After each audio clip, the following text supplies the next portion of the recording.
Hi friend, তোমাদের বন্ধু রাজ আবারও নিজেকে উপস্থাপন করেছে পূর্বের ভিডিওর দ্বিতীয় পার্ট নিয়ে। পূর্বের ভিডিও অর্থে কোনো কথা না বলে কিভাবে অন্যকে ইমপ্রেস করা যায় বা অন্যের কাছে নিজেকে প্রিয়পাত্র করে তোলা যায়, এই বিষয়টি দ্বিতীয় পর্ব নিয়ে আজ আমি তোমাদের মাঝে নিজেকে উপস্থাপন করেছি। বন্ধুরা, পৃথিবীতে যত বড় বড় ব্যক্তিত্ব সম্পন্ন ব্যক্তিরা আছে তারা এই ট্রিকটি অ্যাপ্লাই করে, যেটি এখন আমি তোমাদের সামনে তুলে ধরব। তাদের সঙ্গে যখন কোনো বড় ব্যক্তিত্ব সম্পন্ন কেউ দেখা করতে আসে, তারা তার পূর্বে তার বিষয়ে জেনে নেয় সে কোন কোন বিষয়ে ইন্টারেস্টিং। তার ইন্টারেস্টগুলো জানিয়ে নেওয়ার পরে তার সঙ্গে দেখা করতে আসার পরে যখন সে তার ইন্টারেস্টের বিষয়ে কথা বলে, তখন যে তার সঙ্গে দেখা করতে আসে সে খুবই আপ্লুত হয়। ব্যাপারটা এইরকম, ধরো তোমার সঙ্গে তোমার কোনো একটা বন্ধু দেখা করতে আসছে। আমাদের ক্ষেত্রে সাধারণত হয়ে থাকে কি, কেউ আমাদের সঙ্গে দেখা করতে এলে আমরা আমাদের কনভারসেশনে আমি আমার মতো করে আমার পছন্দের টপিকে কথা বলি, সে তার মতো করে তার পছন্দের টপিকে কথা বলে। এমন সময় আমাদের কথাবার্তার সময় যদি আমাদের মত পার্থক্য হয়, তো অনেক সময় আমরা একে অপরের ভাবনাকে রেসপেক্টও করি না। বাট এখানে আমি বলবো, যখন তোমার সঙ্গে তোমার কোনো বন্ধু দেখা করতে আসবে বা তুমি কারোর সঙ্গে কথা বলতে যাবে, তখন তার পছন্দের বিষয়গুলোকে জেনে নাও।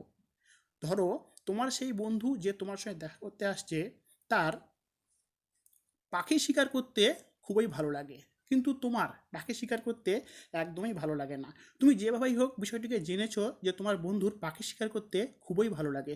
এবার সে যখন তোমার সঙ্গে দেখা করতে আসবে, তখন তুমি যদি পাখি শিকার করার বিষয়ে তার সঙ্গে কথা বলতে শুরু করো বা নিজেও আগ্রহ দেখাও যে আমারও পাখি শিকার করতে খুবই ভালো লাগে, শুধু এই টপিকটুকু তুলে দিয়ে ছেড়ে দাও, তখন দেখবে সে খুবই মন থেকে খুশি হবে। তার মানে সে ভাববে তোমার ভাবনা আর তার ভাবনা প্রায় একই, তোমারও যে শখ তারও সে শখ। এবার সে তোমাকে পাখি শিকার করার বিষয়ে অনেক কথা অনর্গল বলে যাবে, আর তোমার কাজ হবে ধৈর্যশীলতার সঙ্গে তার কথাগুলোকে শুনে যাওয়া। তোমাদের কনভারসেশনের পর যখন সে বাইরে যাবে, সে মনে মনে এতটাই সন্তুষ্ট হয়ে ফিরবে এবং তোমার বিষয়ে তার মনে একটা পজিটিভিটি জন্মাবে এবং সে তোমার বিষয়ে মুগ্ধ হয়েই তোমার দুয়ার থেকে বেরোবে, যার ফলে তুমি কিন্তু তার কাছে প্রিয়পাত্র হয়ে উঠলে, যদিও তোমার পাখি শিকারে কোনোই ইন্টারেস্টিং না, তবুও তুমি তার বিষয়টাতে ইন্টারেস্টিং না হয়ে ইন্টারেস্টেড হয়েছ, তাই সে তোমাকে নিজের প্রিয়পাত্র বলে মনে হবে। আমাদের সবসময় মনে রাখতে হবে, আমরা ইন্টারেস্টিং হব না, ইন্টারেস্টেড হব। তোমার ক্রিকেট খেলতে ভালো লাগে, এবার কোনো বন্ধু যদি তোমার সামনে ক্রিকেট খেলা বিষয়ে কথা বলতে শুরু করে, তোমার কেমন লাগবে? যদিও তোমার বন্ধুটার ক্রিকেট খেলতে একদমই ভালো লাগে না, বাট সে খুব কথা বলতে জানে এবং সে কী করে অন্যের কাছে নিজেকে প্রিয়পাত্র করে তোলা যায় সেই বিষয়ে অনেক কিছুই জানে, তাই সে তোমাকে ইমপ্রেস করার জন্য সে নিজে থেকেই বলে বসলো, আরে জানিস আমার ক্রিকেট খুব ভালো লাগে। তুমি দেখবা যতই কাজে ব্যস্ত থাকো না কেন, যেহেতু তোমার পছন্দের টপিকে সে কথা বলতে শুরু করেছে, তখন তুমি তার কথাটা শোনা মাত্রই ক্রিকেট বিষয়ে তুমিও বলবা, আরে আমারও তো ক্রিকেট ভালো লাগে। তারপর তাকে আর কোনো কথা বলতে হবে না, সে নিজে থেকে শুধু খালি তোমার কথাগুলো শুনবে আর তুমি নিজের অজান্তেই ক্রিকেট বিষয়ে অনেক কথাই বলতে থাকবে। এই একই বিষয়টাই আমি তোমাদেরকে করতে বলেছি। বন্ধুমহল, আত্মীয় মহল, যে কোনো জায়গাতে নিজের বিষয়ে অনর্গল বলে নিজেকে জাহির করার চেয়ে অন্যের বিষয়ে বেশি শোনার চেষ্টা করো। আমরা সবসময় নিজের বিষয়ে বলতে আগ্রহী থাকি, দুনিয়া কিন্তু আমাদের বিষয়ে জানতে আগ্রহী না, দুনিয়া নিজের বিষয়ে বলতে আগ্রহী। আমি যেমন আমার বিষয়ে বলতে আগ্রহী, ঠিক তেমনই তুমি তোমার বিষয়ে বলতে আগ্রহী। তাই তোমার বিষয়ে তুমি যেমন বলতে আগ্রহী, এক্ষেত্রে তুমি অন্যের বিষয়ে শুনতে আগ্রহী হও। তার পছন্দের বিষয়টাকে তোমার পছন্দ বানিয়ে ফেলো কিছু সময়ের জন্য, পার্মানেন্টলি না। এখানে যদি একটু চালাকি করে তার পছন্দটাকে ভ্যালু দিয়ে তার পছন্দের কথাগুলোকে মনোযোগ দিয়ে শোনো, তবে আমি 100% গ্যারেন্টি দিয়ে বলি তুমি তার কাছে প্রিয়পাত্র হয়ে উঠবে। এক্সাম্পল থ্রু, একটা মায়ের কাছে তার সন্তান সম্পর্কে কথা তুলে দেখো, আপনার ছেলে খুবই ভালো বা আপনার মেয়ে খুবই ভালো, বাকিটা তোমাকে বলতে হবে না।